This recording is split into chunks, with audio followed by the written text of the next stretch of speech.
1912년도죠. 대서양을 항해하던 호화 유람선 타이타닉호가 빙산에 부닥쳐서 침몰을 해요.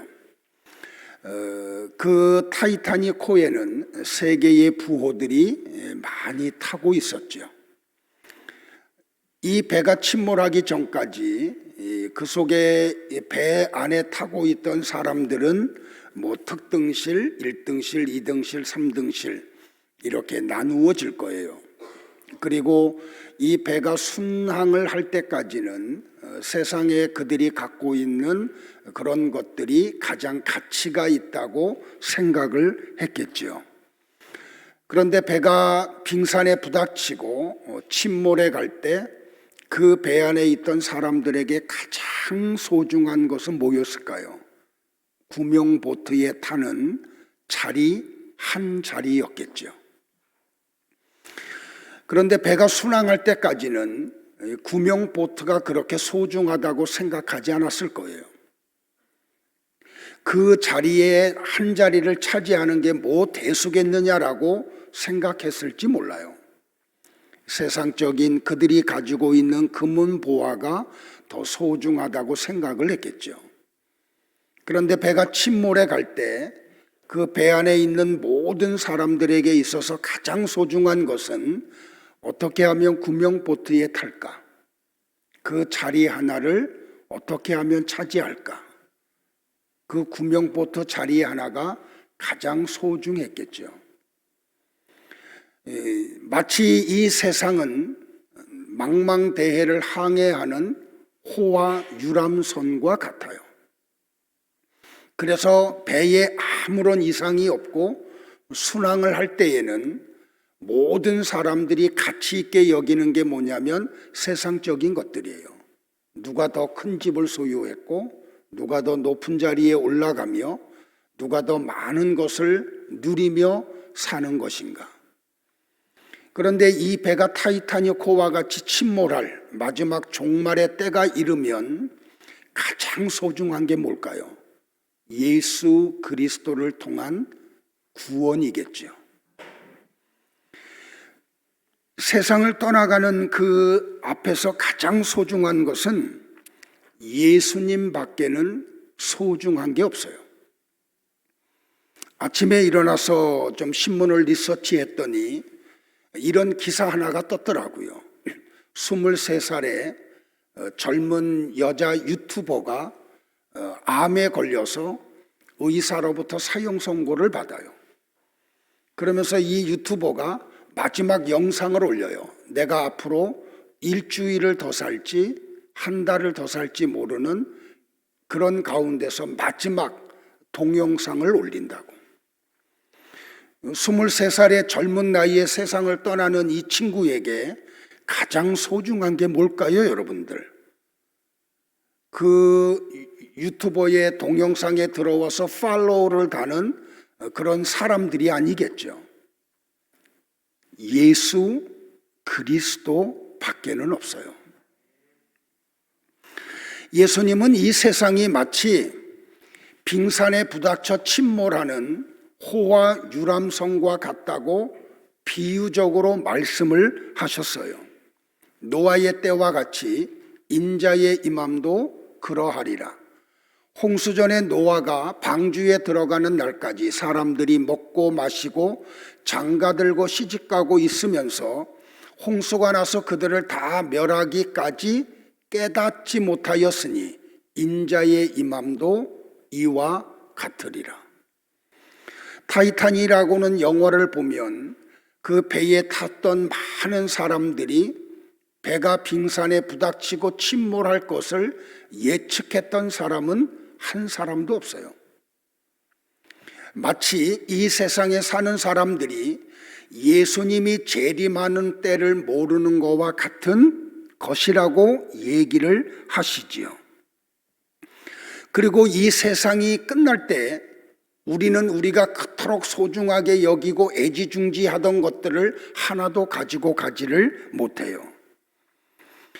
그리고 이 세상의 배가 가라앉을 때 이 지구라고 하는 배에 타고 있는 사람들은 둘로 확연히 나누어질 것이라고 예수님이 또한 말씀을 하셨습니다. 그때에 두 사람이 밭에 있음에 한 사람은 데려가고 한 사람은 버려둠을 당할 것이요, 두 여자가 맷돌질을 하고 있음에 한 사람은 데려가고 한 사람은 버려둠을 당할 것이요.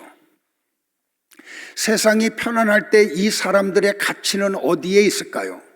누가 더 소출을 많이 거두며 맷돌로 가는 내용물이 어떤 것이 더 좋은 걸 가지고 있느냐가 더 소중했겠죠.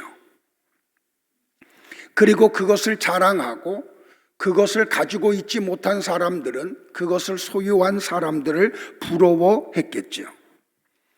그런데 심판의 날이 임하면 소출을 얼마나 거뒀느냐가 뭐가 그리 대수겠어요. 어떤 내용물로 맷돌질을 하고 있느냐가 자랑거리가 될 수 없고 부러움거리가 더 이상 될 수가 없겠죠. 예수님이 재림하는 그 시간에 가장 중요한 것은 낭기움을 당하느냐 데려감을 당하느냐였겠죠. 남게 되면 큰일 나는 거예요. 아무리 소출이 많고 그 맷돌질하고 있는 내용물이 질이 높아도 그것은 소용이 없는 거죠. 따라서 성도인 나와 여러분은 이 땅에 사는 동안 예수님을 믿느냐 아니냐에 목숨을 걸어야 해요. 다른 게 소중하지 않아요.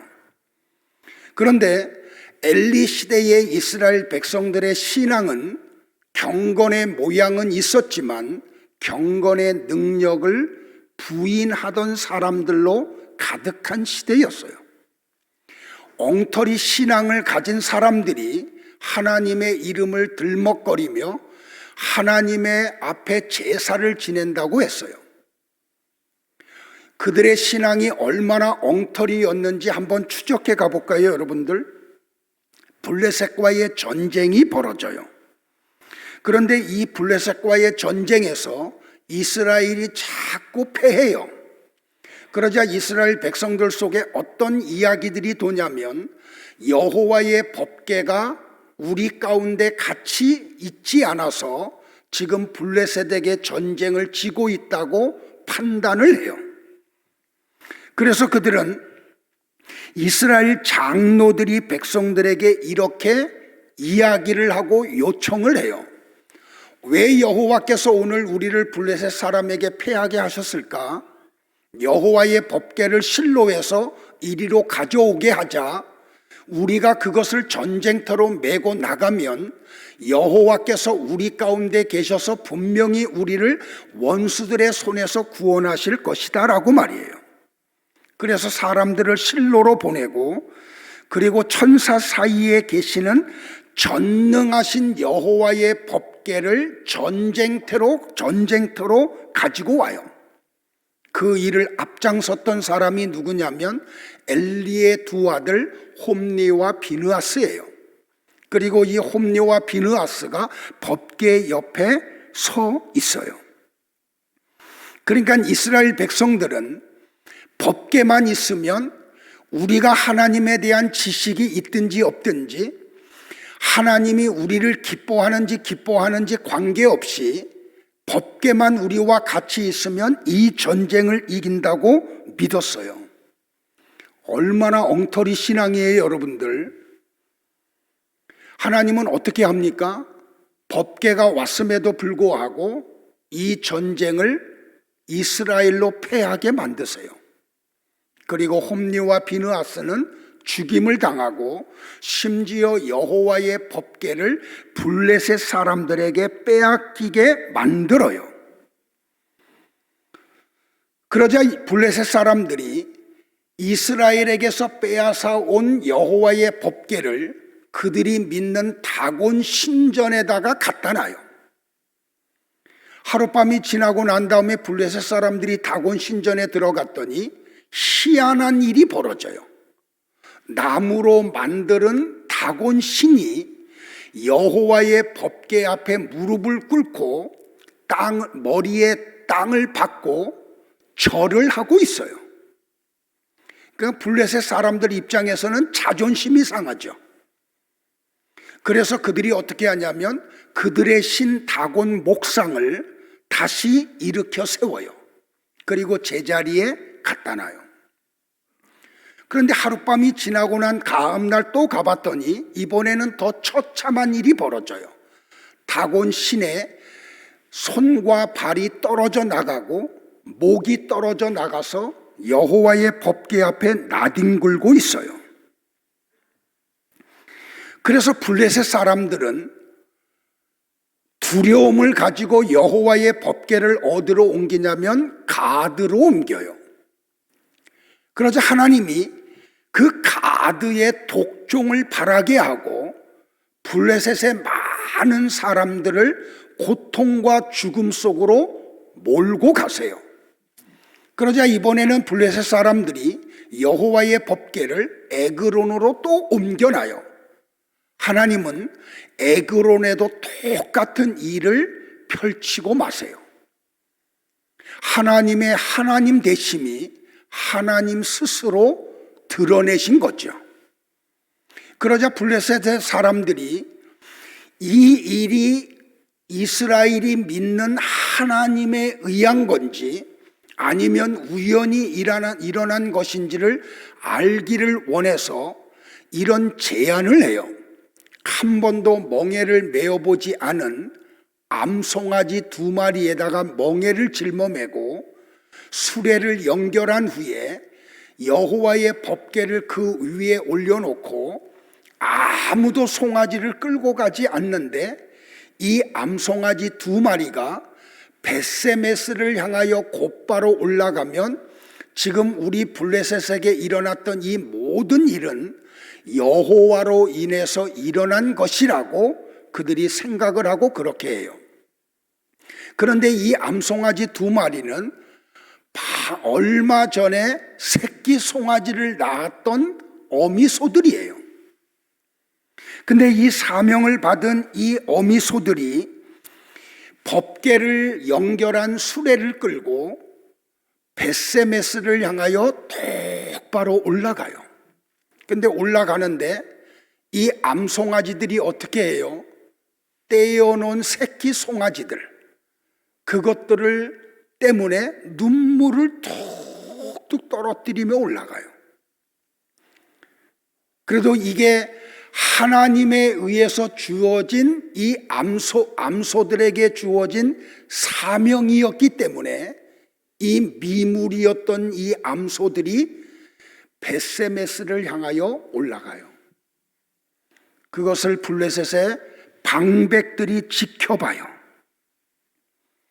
벳세메스 사람들이 밭에서 일을 하다가 암송아지 2마리가 수레를 끌고 오는데 어떤 사람도 끌고 오지 않는데 암소 2마리가 벳세메스를 향해 와요.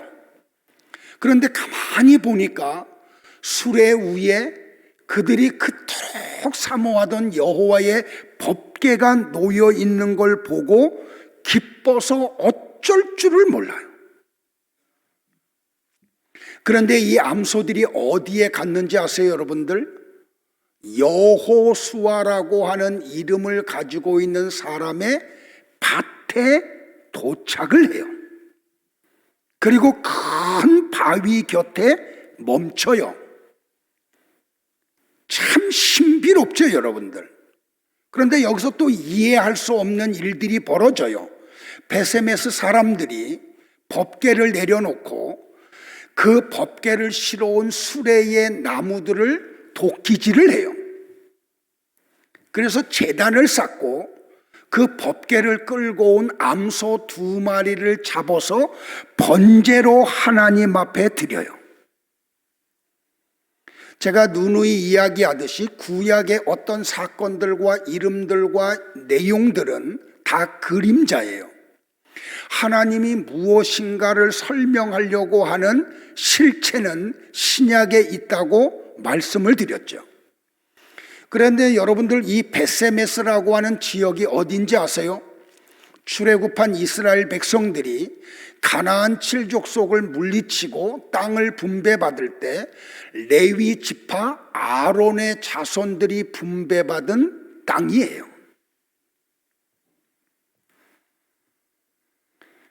그런데 아까도 이야기했듯이 이 암소들이 이 베세메스에 있는 땅들 가운데 특별히 여호수아라고 하는 사람의 밭에 들어와서 멈추죠. 여러분들 구약 성경의 여호수아라고 하는 이름의 그 근원은 어디냐면 호세아예요. 호세아, 여호수아, 이게 나중에 헬라어로 가면은 예수가 돼요. 근데 호세아라고 하는 히브리어의 뜻이 뭐냐면 구원자. 그런데 누가 구원하나? 내가 구원한다 라고 하는 뜻이에요. 그런데 여호수아라고 하는 이름은 내가 나를 구원하는 게 아니고 하나님이 구원이시다라고 하는 뜻이에요. 그러니까 호세아라는 이름에서 여호수아라는 이름으로 개명이 됐죠. 뭘 이야기하냐면 인본주의 신앙에서 신본주의 신앙으로 우리가 바꾸겠다는 고백이에요. 여러분들 신앙생활은 사람 중심의 모든 행동과 생각이 하나님 중심으로 바뀌는 게 신앙생활이에요. 다시 말하면 호세아가 여호수아가 되는 게 신앙생활이에요. 하나님은 모세와 여러 선지자들을 통해서 이루고 싶었던 게 뭔지 아세요, 여러분들? 호세아라고 고백하는 이스라엘 백성들을 여호수아로 끌고 가고자 하는 거예요. 그러니까 사람 중심의 모임과 삶과 예배가 하나님 중심의 모임과 삶과 예배가 되는 것이죠. 그래서 여러분들 성경에 보면 모세가 이 땅을 떠나기 전에 한 일 가운데 하나가 뭔지 아세요? 호세아라고 하는 이름을 가지고 있던 그의 이름을 여호수아로 개명하는 거였어요. 성경을 같이 한번 볼까요? 민수기 13장 16절에 나와요. 시작. 이는 모세가 땅을 정탐하러 보낸 자들의 이름이라 모세가 눈의 아들 호세아를 여호수아로 불렀더라. 그러니까 우리가 이걸 추적해 가보면 모세가 애굽의 왕궁에 있을 때 40살의 이스라엘 백성들을 구원하려고 액션을 취하죠. 그런데 하나님이 도와주지 않으세요. 그리고 그 당시에 장수하는 사람들의 나이인 그 80의 나이에 호렙산에서 부름을 받죠. 그리고 그는 더 이상 이 땅에 존재할 수 없는 사람의 나이에 부름을 받고 그때부터 하나님에 의해 쓰임을 받아요. 그리고 모세의 뒤를 이어서 이스라엘 백성들을 이끌어갈 호세아는 네 힘으로 이 일을 감당할 수 있는 거 아니야. 내가 해봤더니 안 되더라. 하나님이 도와주셔야 돼. 그래서 호세아의 이름을 여호수아로 바꾸어 준 거예요. 네가 이스라엘 백성들을 이끌어갈 수 없어. 하나님이 도와주셔야 돼. 여호수아야, 너 이거 명심해. 이게 바로 하나님이 모세를 통해서 호세아의 이름을 여호수아로 바꾼 이유예요. 그러니까 신앙생활은 내가 하고 하나님이 도와주시는 게 아니에요. 하나님께서 주장하시고 내가 따라가는 게 신앙생활임을 잊지 마세요. 그러니까 신앙생활은 내가 할 수 있다고 달려드는 게 아니에요. 내 능력의 한계와 무능력함을 인정하고 전능하신 하나님께 나아가 하나님이 나를 도와주지 아니하면 나는 신앙을 나타낼 수도 없고 하나님이 기뻐하는 삶을 살아낼 수 없음을 인정하고 하나님의 도움을 구하는 게 신앙생활이에요. 히브리어의 여호수아가 할라어로 바뀌어지면 예수가 돼요. 그러니까 여기 호세아가 여호수아가 되고 모세의 뒤를 이어서 이스라엘의 지도자가 된 것은 그림자임을 이야기하는 거죠. 바로 구원자, 하나님의 구원자 예수 그리스도가 우리를 죄와 사망에서 구원해 내실 것임을 예표적으로 그림자로 보여주는 거예요. 그래서 가브리엘 천사가 하나님의 보냄을 받아서 나사렛에 와서 마리아와 약혼한 요셉에게 이렇게 말을 한 거죠. 같이 볼까요? 마리아 데려오기를 무서워하지 말라. 그에게 잉태된 자는 성령으로 된 것이라. 아들을 낳으리니 이름을 예수라 하라. 이는 그가 자기 백성을 그들의 죄에서 구원할 자이심이라. 믿으세요, 여러분들? 근데 여러분들 보세요. 구약 성경을 보면 이스라엘 백성들이 또 주변에 있는 그 이방 민족들이 하나님을 형상화할 때 뭘로 형상화해요? 소로 형상화하죠. 그래서 시내산 밑에서 야, 우리를 애굽에서 이끌어낸 모세는 죽었는지 살았는지 몰라. 우리가 우리를 가나안 땅까지 인도할 하나님을 만들자 하고 그들이 만든 게 뭐예요? 금송아지죠. 그러면 여기서 우리는 이런 의문에 쌓인 질문을 던져야 돼요. 왜 이스라엘 백성들은 눈에 보이지 않는 하나님을 눈에 보이는 하나님으로 형상화할 때 서로 형상화했느냐는 거예요. 그것은 이스라엘 백성들이 쓰는 언어인 히브리 알파벳 첫 글자가 알레프예요. 근데 이 알레프라고 하는 단어는 무슨 의미를 담고 있냐면 하나님이라는 의미도 가지고 있고 소라는 의미도 가지고 있어요. 그래서 구약 성경에 소 이야기가 그렇게 많이 등장하는 거예요. 자, 다시 하나님을 온전히 인식하지 못하고 소로만 인식하는 걸 뭐라고 이야기하냐면 종교라고 이야기해요. 다시요. 하나님은 사람들과 같이 어떤 모양이 없어요. 그런데 그 눈에 보이지 않는 하나님을 눈에 보이는 소의 형상으로만 인식하는 걸 종교라고 한다고요. 그래서 여러분들 고등 종교, 전에 이야기하죠. 종교와 기독교는 다르다고요. 종교는 뭐라 그랬어요? 인간들이 신을 만들어 놓고 자기가 만든 신에게 찾아가서 우리가 이 땅에 사는 동안 필요한 것을 신으로부터 받아내는 걸 종교라고 그랬죠. 그런 생활을 뭐라고요? 종교 생활이라 그랬다고요. 그런데 여러분들, 사람들이 양심이 있어. 자기가 찾아가서 요구할 것을 얻어낼 신과 친하지 못함을 알아요. 그래서 그 신하고 가까운 사람을 찾아가죠. 그가 누구예요? 샤먼이에요. 그래서 그 샤먼에게 복채를 주죠. 자, 당신이 저 신하고 가까우니까 내가 주는 복채를 받고 마음을 좀 기쁘게 해서 내가 원하는 것을 신에게 받아내서 내게 좀 갖다가 달라고. 그게 뭐예요?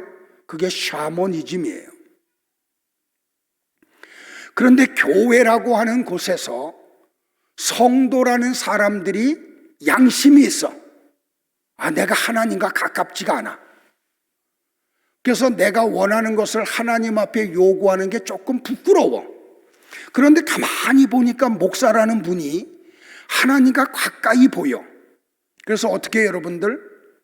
세상 사람들이 샤먼들에게 복채를 주듯이 목사님을 떠받들죠. 그리고 우리가 원하는 것을 당신이 하나님 앞에 대신 기도해서 좀 받아내라고. 교회 안에서 이런 종교 행위가 일어나고 있다는 말이에요. 그런데 종교에는 고등 종교와 하등 종교가 있죠. 고등 종교와 하등 종교를 어떻게 구별을 해요, 여러분들? 우리가 무엇을 믿는다고 하는 경전을 가지고 있는 종교를 고등 종교라고 하고, 그런 경전이 없는 종교를 하등 종교라고 해요. 그래서 여러분들이 고등 종교를 연구해 보면 그들의 경전 속에 뭐가 많이 나오는지 아세요? 소 그림이 많이 나와요. 혹시 절에 가보신 분들 계세요, 여러분들? 절에 가보면 법당이 있죠. 그 외벽에 보면 소 그림이 나와요. 10가지 소 그림 이야기가.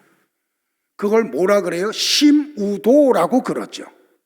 심우도가 뭐예요, 여러분들? 불교 신자들이 진리를 깨달아가는 10단계의 과정을 서로 표현한 거예요. 힌두교도 마찬가지죠. 소를 신으로 여겨요. 왜 힌두교가 소를 신으로 여겨요, 여러분들? 여기 다 이스라엘 알파벳에서 나온 거예요. 그래서 여러분들, 그래서 알레프 베타, 그게 헬라어로 가면 그 알파벳 순서가 알파, 헬라어의 첫 알파벳이 알파예요. 그치? 베타. 그걸 묶으면 뭐예요? 알파벳이에요. 그러니까 여러분들, 하나님이 인간에게 문자를 준 건 뭐냐면 인간의 언어를 통해서 하나님이 어떤 분임을 알라고 인간들에게만 문자를 주신 거예요. 그런데 이런 인간들이 어리석게 그 문자를 가지고 하나님을 알려고 하지를 않아. 오히려 하나님 없음, 죽었음을 증명해 내려고 하죠. 대표적인 사람이 니체 같은 사람이었잖아요. 근데 여러분들, 하나님을 서로 인식하는 일이 이스라엘 백성들 안에서도 빈번하게 일어났다는 말이에요. 지금 우리가 구체적으로 송아지 형상을 만들진 않지만 지금도 교회 안에서 많은 사람들이 눈에 보이지 않는 하나님을 서로 인식하고 있는 사람들이 얼마나 많은지 몰라요. 자, 재미있는 것도 하나 말씀을 드릴까요, 여러분들? 이스라엘 백성들이 애굽에서 나올 때에 애굽의 왕조가 어떤 왕조지 아세요? 18대 왕조예요. 그런데 이스라엘 백성들이 애굽에서 나올 때에 그 18대 왕조, 애굽의 18대 왕조가 믿었던 주신이 뭔지 아세요? 두 가지예요. 하나는 하도리라고 하는 암소와 그 다음에 아피스라고 하는 풍요를 가져다주는 황소였어요. 그 하나님이 그렇게 눈에 보이지 아니하는 하나님을 서로 형상화해서 믿고 있는 애굽 사람들의 속에서 그들을 끄집어내는 거예요. 하나님을 바르게 인식하라고, 하나님이 어떤 분임을 알라고 말이에요. 그런데 그렇게 끄집어냄을 받은 이스라엘 백성들이 시내산 밑에서 하나님을 금송아지로 형상화해 놓고 만들죠. 그리고 거기서 춤추는 거예요. 뭘 기대하고 춤췄어요, 그들이요? 이 금송아지 하나님이 우리를 이 광야에서 무사하게 통과하게 하고 젖과 꿀이 흐르는 약속의 땅 가나안에 도착하게 하실 것을 믿고 춤추고 헌화했던 거죠. 바울은 바로 이스라엘 백성들이 눈에 보이지 아니하는 하나님을 형상화하고 춤췄던 사건을 뭐라고 이야기해요? 우상숭배라고 정의를 내려요. 자, 같이 한번 볼까요? 성경을 시작. 그들 가운데 어떤 사람들과 같이 너희는 우상숭배하는 자가 되지 말라. 기록된 바 백성이 앉아서 먹고 마시며 일어나서 뛰논다 함과 같으니라. 자, 이렇게 말씀을 쭉 들어와 보니까 현대 교회 안에서 성도라는 사람들이 시내산 밑에서 이스라엘 백성들과 같이 우상 숭배하는 경우가 상당히 많음을 여러분들은 깨닫게 될 거예요. 그런데 여러분들 보세요. 눈에 보이지 않는 하나님을 눈에 보이는 송아지의 형상으로 인식하면 어떤 일이 찾아와요? 하나님의 진노가 찾아와요. 자, 같이 한번 또 성경을 볼까요? 시작. 모세가 그들에게 이르되 이스라엘의 하나님 여호와께서 이렇게 말씀하시기를 너희는 각각 허리에 칼을 차고 진 이 문에서 저 문까지 왕래하며 각 사람이 그 형제를 각 사람이 자기의 친구를 각 사람이 자기의 이웃을 죽이라 하셨느니라. 레위 자손이 모세의 말대로 행하매 이 날에 백성 중에 3,000명가량이 죽임을 당하니라. 여러분들, 하나님이 3,000명의 이스라엘 백성들을 그 자리에서 죽인 이유가 뭐라고 이야기해요? 출애굽기 32장 35절에 이렇게 기록을 했어요. 같이 볼까요? 여호와께서 백성을 치시니 이는 그들이 아론이 만든 바 그 송아지를 만들었음이더라. 이것 때문이었다는 말이에요. 그러니까 우리가 하나님을 온전히 인식하지 못하고 이스라엘 백성들이 범한 이런 우를 범하면 하나님은 우리와 관계없는 분이 되고 말아요. 다시요, 손은 보이지 않는 하나님의 그림자일 뿐이에요. 그래서 거기서 어떤 일이 벌어져요? 십계명을 기록한 두 돌판이 깨져버리는 거예요. 자, 또 우리가 구약 성경에 가면 엘리사 선지자가 엘리야를 처음 만나는 장면이 나오죠. 그때 엘리야가 뭐라 그래요? 야, 너 나 따라와 그러죠. 그랬더니 엘리사가 뭐라 그래요? 우리 집에 가서 부모님들에게 인사를 드리고 따라갈게요 하고 이야기를 해요. 그리고 엘리사는 집에 가서 뭘 해요, 여러분들? 집에 있는 소를 잡아서 제물로 하나님 앞에 드리고 엘리야를 따라가요. 조금 이따가 뭘 의미하는지를 여러분에게 말씀을 드릴게요, 여러분들. 근데 여러분들, 이 블레셋 사람들이 여호와의 법궤를 벳세메스로 보내면서 동원한 게 뭐라 그랬다고요? 새끼 소를 낳은 암소 2마리였다고 이야기를 하죠. 자, 성경 같이 볼게요. 시작.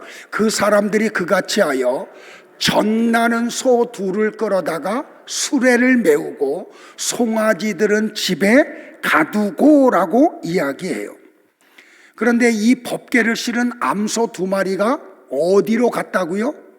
벳세메스, 아론의 자손들이 살고 있는 땅으로 가요.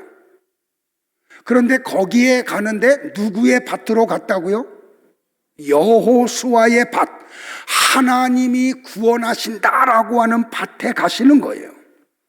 자, 이게 뭔지 우리가 신약 성경을 통해서 한번 좀 발견할게요. 예수님은 마태복음 27장 3절로 8절에서 이게 어떤 뜻인지를 우리에게 계시해 주셨어요. 같이 볼까요? 그때에 예수를 판 유다가 그의 정죄됨을 보고 스스로 뉘우쳐 그 은 30을 대제사장들과 장로들에게 도로 갖다 주며 이르되 내가 무죄한 피를 팔고 죄를 범하였도다 하니 그들이 이르되 그것이 우리에게 무슨 상관이냐? 네가 당하라 하거늘 유다가 은을 성소에 던져놓고 물러가서 스스로 목매어 죽은지라. 대제사장들이 그 은을 거두며 이르되 이것은 핏값이라. 자, 은 30이 뭐라고요? 예수님을 죽이는 데 동원된 핏값이라고요. 계속 볼까요? 성전고에 넣어둠이 옳지 않다 하고 의논한 후 이것으로 토기장이의 밭을 사서 나그네의 묘지를 삼았으니 그러므로 오늘날까지 그 밭을 피밭이라 일컬으느니라. 자, 잘 들으세요, 여러분들. 엉터리 제사장들이 가룟 유다가 예수님을 파는 대가로 받았던 은 30을 성전 헌금함에 놓으면 안 된다 그러죠. 자, 예수님 당시에 이 대제사장들은 엉터리들이잖아요. 왜? 하나님 구원자가 오셨음에도 불구하고 전혀 인지하지 못하는 사람들이었으니까. 오히려 그 하나님 구원자를 때려 죽이려고 가룟 유다를 매수했잖아요. 자, 이 엉터리 제사장들이 가룟 유다가 예수님을 파는 대가로 받았던 30을 가지고 와서 성전에다 놓고 가서 자살을 해요. 그러자 대제사장들이 어떻게 해요? 야, 이 돈은 핏값이야. 성전 헌금함에 놓으면 안 돼. 그러면서 어떻게 해요? 밭 하나를 사요. 그리고 그 밭을 뭐라 그래요? 피밭이라 그래요. 피값을 지불한 돈으로 산 밭이다 그래서 피값이라 그래요. 그리고 이 피값으로 산 피밭을 뭘로 써요? 나그네의 묘지로 사용을 해요. 자, 여러분들 보세요. 성도들을 가리켜서 뭐라 그래요? 나그네라고 그러죠. 그래서 족장들은 어떻게 살았다고요? 이 땅을 나그네로 살았다고, 외국인으로 살았다고.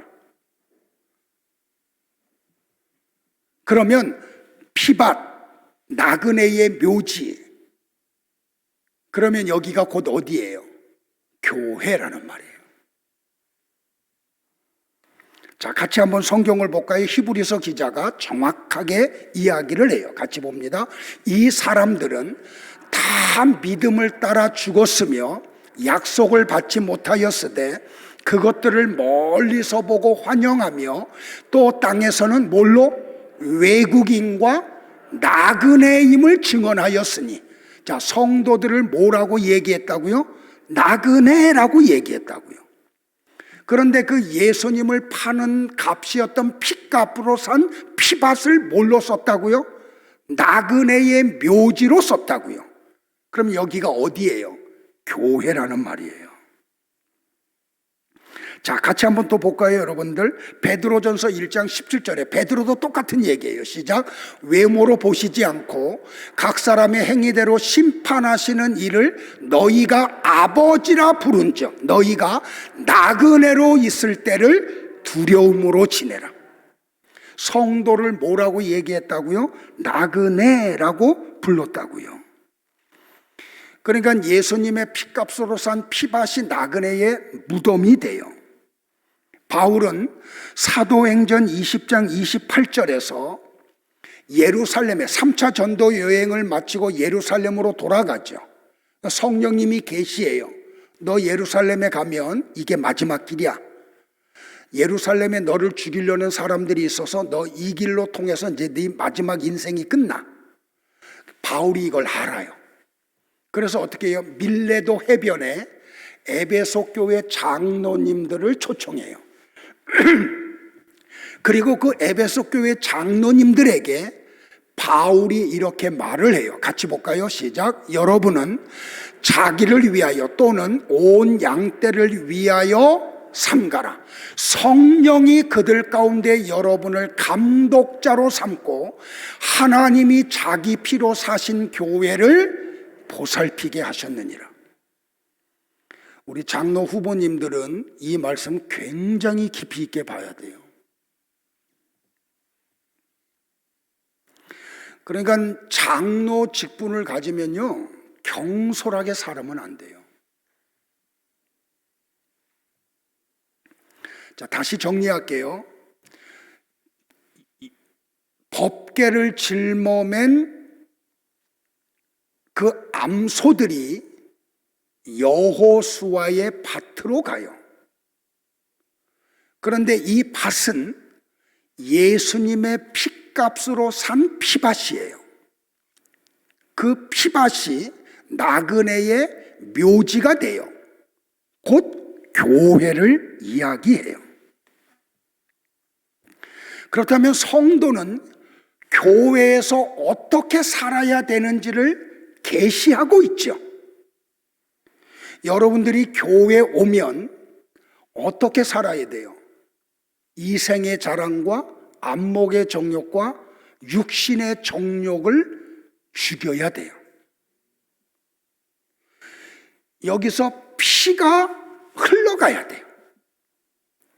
그리고 여러분은 무덤에 묻힌 그런 송장들이 돼야 돼요. 그게 성도가 교회에서 드리는 예배예요. 근데 예배가 뭔지를 모르니까 자기 소리가 나오는 거예요. 시끄러운 거예요. 여러분들, 그러니까 말세에 믿는 자를 보겠느냐고 말씀하셨던 주님의 말씀의 의미가 뭔지를 여러분들이 좀 어렴풋이 이제 좀 아시겠어요? 그러니까 성도는, 그러니까 바울이 로마서에서 그 이야기를 하잖아요. 성도는 교회에 와서, 나그네의 묘지, 피밭, 교회에 와서 뭐를 해요? 자기의 몸을 하나님이 기뻐하시는 산 제물로 드려야 돼요. 그게 뭐예요? 그게 예배예요.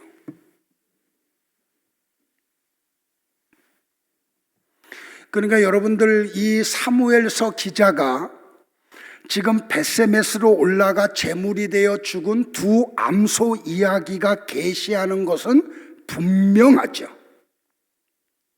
교회에 말씀이 없어. 그 법궤에 들어있는 게 뭐예요?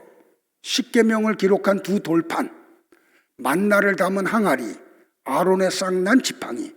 다 뭐 누구 얘기예요? 예수님 얘기예요. 그 예수님을 요한은 뭐라 그랬어요? 요한복음 1장에서 말씀이라 그랬어요. 교회에 말씀이 있어야 되는데 말씀이 없어. 성경은 들고 있고 말씀이 선포는 돼요. 그런데 하나님의 말씀이 없어요. 엉터리 신앙으로 가득 차 있어요. 그러니까 어떻게 돼요, 여러분들? 하나님이 기뻐하는 일들이 일어나지 않는 거죠. 그러니까 이 암소들이 말씀이신 예수 그리스도를 묘형으로 보여주는 법궤를 가지고 피밭에 와서, 교회에 와서 제물이 되어 죽고 말아요. 그리고 뭐만 남아요? 말씀만 남아요. 그러니까 여호수아 밭에서 드려진 소는 말씀이 육신이 되어 세상에 오신 예수 그리스도를 예표해 주는 거죠. 그러니까 그 말씀이신 예수님이 눈물을 흘리시면서 엉터리 제사장들이 있는 아론의 땅으로 내려오신 거예요. 벳세메스로 암소들이 올라가듯이 말이에요. 그리고 그 암소들이 제물이 되어 번제로 드려졌듯이 예수님께서 이 땅에 오셔서 번제로 십자가에서 죽으신 거예요. 그런데 여러분들, 여기 암소가 한 마리였어요? 두 마리였어요? 두 마리였어요. 뭘 이야기해요, 여러분들? 예수님과 하나 된 성도들도 똑같이 제물이 되어 죽는 자다라고 하는 걸 계시하고 있는 거예요. 여러분은 그리스도 안에서 죄에 대하여 십자가에서 똑같이 죽는 자들이 되어야 돼요. 죽은 자가 돼야 돼요.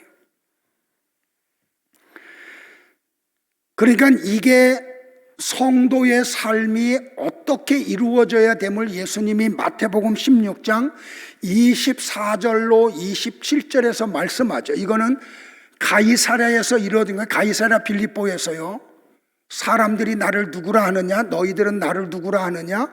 주는 그리스도시요 살아계신 하나님의 아들입니다 라고 할 때 교회에 권세를 주면서 하신 말씀이죠. 자, 나와 여러분을 향해서 지금 주신 말씀이에요. 다 같이 볼까요? 시작. 누구든지 나를 따라오려거든 자기를 부인하고 자기 십자가를 지고 나를 따를 것이니라. 누구든지 제 목숨을 구원하고자 하면 잃을 것이요 누구든지 자기를 위하여 제 목숨을 잃으면 찾으리라. 사람이 만일 온 천하를 얻고도 제 목숨을 잃으면 무엇이 유익하리요? 사람이 무엇을 주고 제 목숨과 바꾸겠느냐? 인자가 아버지의 영광으로 그 천사들과 함께 오리니 그때에 각 사람이 행한 대로 갚으리라. 그러니까 여러분들, 교회가 어떤 곳임을 정확하게 지금 구약과 신약의 기자들이 성령의 감동 속에서 똑같은 얘기하고 있는 거죠. 교회는 예수님의 피로 범벅이 되는 곳이에요. 아니, 이미 된 곳이죠. 그래서 벳세메스로 올라간 암소가 예수님과 성도가 여호수아의 밭, 피밭, 나그네의 무덤, 교회에 와서 제물로 죽은 거예요. 그러니까 나와 여러분이 피밭, 교회에서 어떻게 돼요? 예수님과 같이 죄에 대하여 죽은 자들로 존재해야 되는 거예요. 그리고 그리스도 안에서 3일 만에 부활한 그리스도 안에서 우리도 새 사람으로 부활을 한 거예요. 그래서 바울이 고린도 교회에 그 얘기한 거예요. 야, 너희들이 누군지 아니? 새로운 피조물이야. 그 얘기한 거예요, 여러분들. 성도 여러분들, 고기 한번 드실래요? 저 한번 봐주실래요? 예수님 믿으세요. 그냥 이 말의 의미가 뭔지를 여러분은 인지하고 아멘해야 돼요. 자, 예수님을 잘 믿으세요. 근데 이것도 어폐가 있어요. 하나님이 믿음을 주셔야 믿어지거든요. 그걸 제가 알아요. 그럼에도 불구하고 설교자요 목사인 제가 여러분에게 할 수 있는 말은 이것밖에 없어요. 여러분들, 예수님 믿으세요. 이왕 믿으시는데 잘 믿으세요.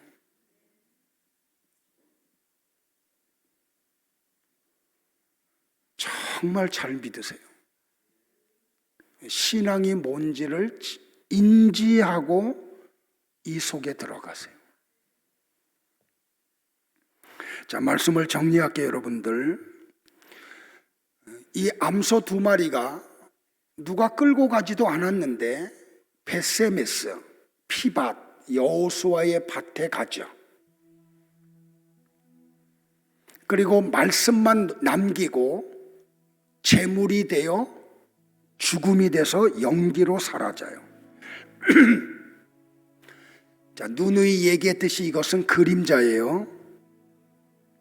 예수님이 스스로 세상에 오시죠. 그리고 제물이 되어서 십자가에서 죽으셨어요. 예수님의 십자가의 죽음으로 나와 여러분의 죄가 다 없어졌어요. 그래서 죽었던 영혼이 살아남을 받았죠. 그러니까 이렇게 거듭난 성도들은 인간들의 눈에 보이지 않는 하나님의 힘에 의해서 어디로 가는지 아세요, 여러분들? 벳세메스로 가요. 누가 끌고 가는 거 아니에요. 눈에 보이지 않는 하나님에 의해서 벳세메스로 가요. 거기서 어떻게 돼요? 제물로 드려져요. 죽임을 당하는 거죠. 이게 성경이 말하고 있는 성도의 모습이에요. 성도의 삶이에요. 여러분들 히브리서 11장을 보면 우리보다 먼저 앞서갔던 믿음의 선조들은 다 이 삶을 살아냈어요. 대표적으로 두 사람을 소개하고 오늘 설교를 마치려고 해요. 첫 번째 사람은 누구냐면 모세예요. 성경이 모세를 가리켜서 말하면서 히브리서 기자가 뭐라고 이야기해요? 믿음으로 모세는 이렇게 이야기를 하죠.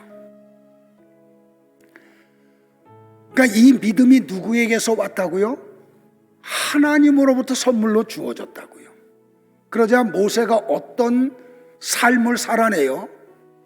바로의 공주의 아들이라 칭함을 스스로 거절을 해요. 베세메스로 가는 거죠. 여러분들 바로의 공주의 아들이라 칭함을 모세가 스스로 거절했다고 생각을 하세요? 모세의 의지나 인격으로는 그렇게 할 수 없어요. 모세가 세상 욕심이 없어서 그리스도와 함께 고난 받는 것을 애굽의 모든 재물보다 더 크게 여긴 게 아니에요. 모세가 선택하고 살았던 삶은 사람의 힘이나 의지로 되는 게 아니에요.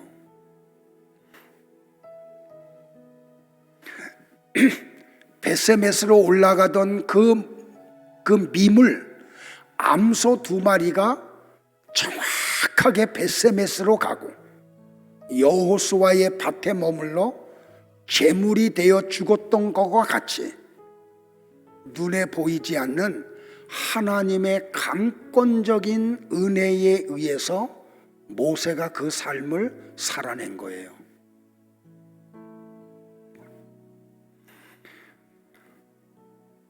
사람의 이성으로는 그리스도와 함께 고난받는 것이 애굽의 모든 보화보다 더 좋게 보일 리가 없어요. 어느 날 하나님이 모세에게 믿음을 선물로 주시니까 그가 복음이 뭔지를 알기 시작을 해요. 그래서 그때부터 가치관이 변화가 돼요. 애굽의 모든 보화보다 그리스도와 함께 고난받는 것이 더 귀한 것임을 알아요. 그때서. 그래서 그 삶을 살아낸 거예요.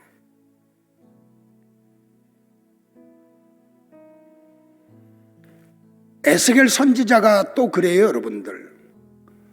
저는 에스겔서를 보면 가슴이 먹먹해져요. 예전에 한번 에스겔에 대한 내용을 설교한 적이 있는데 아마 여러분들 기억에서 지워졌을 거예요. 오늘 다시 말씀을 드리면 깜짝 놀랄 거예요. 에스겔 선지자가 사역을 할 당시에 이스라엘 백성들이 이 엘리 제사장 때와 똑같은 삶이 또 나타나요. 엉터리 신앙으로 이스라엘 전체가 가득 찬 거죠. 하나님이 선지자들을 보내서 경고하고 경고해도 그들이 우둔해서 깨닫지를 못해요. 그러자 하나님이 마지막으로 퍼포먼스를 해요. 시청각 교육을 해요.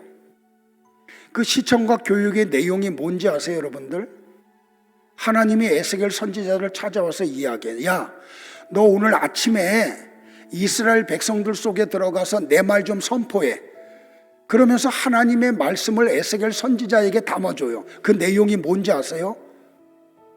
하나님이 오늘 내 아내를 죽이십니다 라는 내용이에요.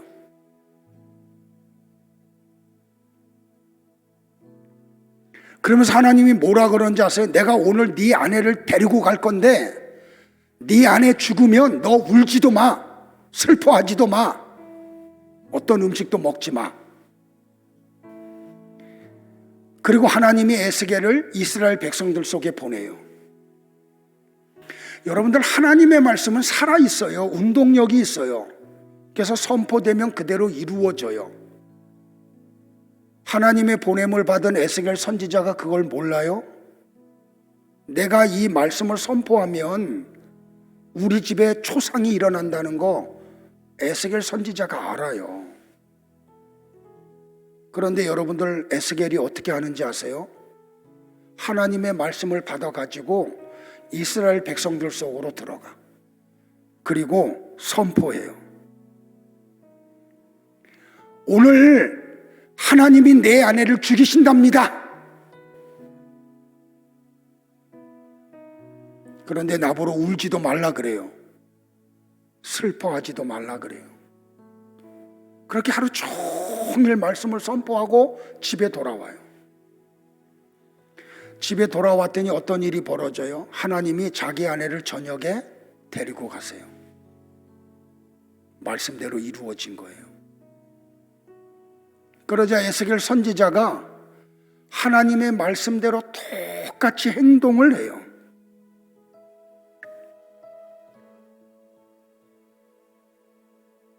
사람이 어떻게 그걸 해낼 수 있어요, 여러분들?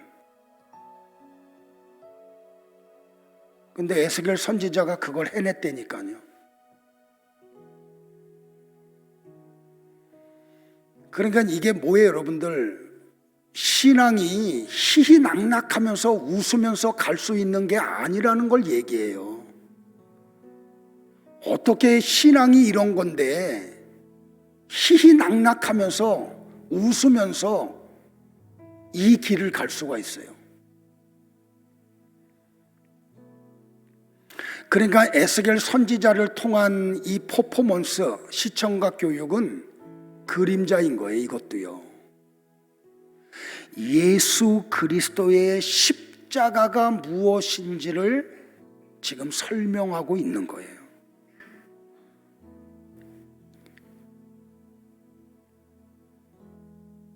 하나님이 당신의 사랑하는 아들, 하나밖에 없는 아들, 여러분들 이 지구에 살았던 수천억 명과 예수님의 가치가 비교가 안 되잖아요. 근데 하나님이 스스로 선포를 하세요. 야, 내가 내 아들을 죽일 거야. 그리고 나는 울지도 않고 슬퍼하지도 않을 거야. 왜 그런지 아니? 너희들을 죄와 사망에서 건져내기 위함 때문이야. 이 말씀하고 계시는 거예요. 그러니까 나와 여러분의 삶이 뭐가 돼야 된다는 거예요, 여러분들. 가정에서 여러분들이 베세메스로 올라간 암소의 삶을 살아내셔야 돼요. 교회에서 바로 이런 삶이 사라져야 되는 거예요. 여러분의 힘으로 되겠어요? 안 된다니까요. 근데 하나님이 참 이상해. 진짜들한테는 이 믿음을 주신다니까요. 그리고 그 삶을 살아낼 수 있는 힘을 주세요. 그래서 살아내게 해요. 의도 터지면서, 맞으면서. 일어나실까요? 자, 이 에스겔의 사건을 제가 현대인의 번역본으로 가지고 왔어요. 같이 한번 성도의 삶이 어떤 건지 여러분도 이 삶을 살아내셔야 돼요. 같이 한번 합독을 하고 찬양하고 기도하겠습니다. 같이 볼까요? 여호와께서 또 나에게 말씀하셨다. 사람의 아들아, 네가 가장 사랑하는 사람을 내가 단번에 쳐서 빼앗아 가겠다. 너는 슬퍼하거나 울거나 눈물을 흘리지 말고 말없이 탄식하여라. 죽은 사람을 위하여 슬퍼하지 말고 두건을 머리에 꼭 붙들어 매고 신발을 신고 입술을 가리지 말며 조객들이 먹는 음식을 먹지 말라. 그래서 내가 아침에 그런 이야기를 사람들에게 말해 주었는데 그날 저녁에 내 아내가 죽었다. 그 다음날 아침에 내가 명령을 받은 대로 하자 사람들이 나에게 물었다. 당신은 어째서 이렇게 하시오? 당신이 우리에게 말하려고 하는 것이 무엇이오? 그때 내가 그들에게 대답하였다. 여호와께서는 이스라엘 백성에게 이렇게 전하라고 나에게 말씀하셨습니다. 내가 너희 힘의 자랑이요 너희 눈의 기쁨이며 너희 마음의 사랑의 대상인 내 성전을 더럽힐 것이니 예루살렘이 남아있는 너희 자녀들이 전쟁에서 죽임을 당할 것이다. 너희는 에스겔이 행한 대로 입술을 가리지 않고 초상집 음식을 먹지 않으며 두건으로 머리를 싸매고 신발을 신은 채 슬퍼하지도 않고 울지도 않을 것이다. 그러나 너희는 너희 죄 때문에 세잔할 것이며 서로 바라보고 탄식할 것이다. 이와 같이 에스겔이 너희에게 하나의 표징이 될 것이며 너희는 그가 행한 대로 할 것이다. 이런 일이 일어나면 너희는 내가 주 여호와임을 알게 될 것이다. 여호와께서 나에게 말씀하셨다. 사람의 아들아, 내가 그들의 힘과 자랑과 마음의 기쁨인 성전과 그들의 자녀를 없애는 그 날에 도망쳐 나온 자가 너희에게 와서 그 소식을 전할 것이다. 그때 네 입이 열려 그와 말하게 될 것이며 다시는 네가 침묵을 지키지 않을 것이다. 이처럼 너는 그들에게 표징이 될 것이며 그들은 내가 여호와임을 알게 될 것이다. 아멘. 찬양하고 기도하겠습니다.